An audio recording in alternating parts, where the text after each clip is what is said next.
E continuando a nossa missão, vamos montar o cabeçote. Esse motor ele ficou meio fosco, tá vendo?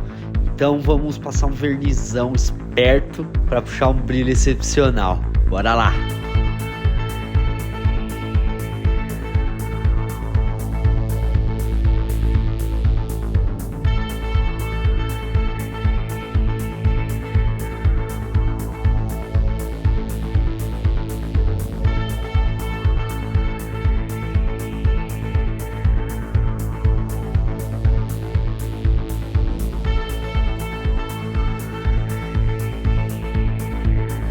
Iniciar a montagem, vou buscar óleo, filtro de óleo, precisa de uma junta de coletor, preciso arrumar um carburador, preciso de um radiador. Radiador é uma história à parte, viu?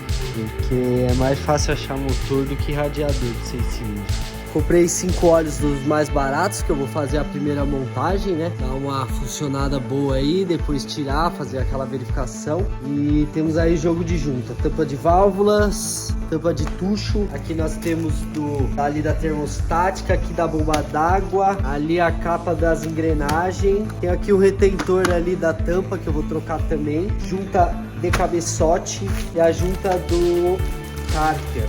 Vambora, vamos começar essa montagem.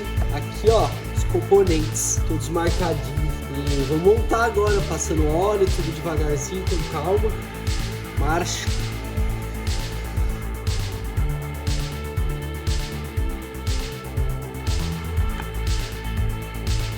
Aí ó, isso aí ó, marca com marca. Vou pegar a junta. O cabeçote está no lugar, vamos pôr os parafusos agora e apertar. Agora eu vou fazer aqui o aperto do cabeçote.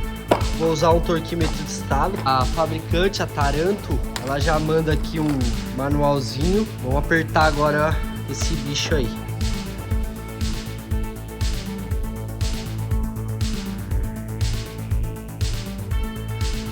Vamos lá então, apertar essa parada. Primeiro torque aqui fala que é 4,5. Vamos lá, vamos manter a ordem de aperto também.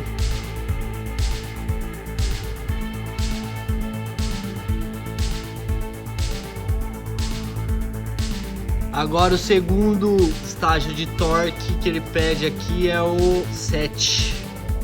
Vamos lá, e agora a última ele pede 14. Agora vem o torque, hein?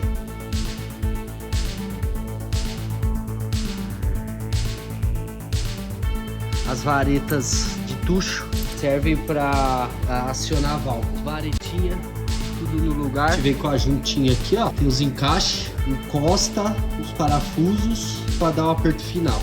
Montemos agora os balancinhos. Aqui as articulaçãozinhas e as portas. No capricho aqui, com bastante óleo, para ficar zerada. Tá montado aí, ó, cabeçote, comando, tucho, vareta, balancinhos. Por enquanto é isso. Se você estiver gostando, deixa seu like, já se inscreve no canal, curte, compartilha. Vamos pra cima, bora pros próximos passos. Valeu, pessoal!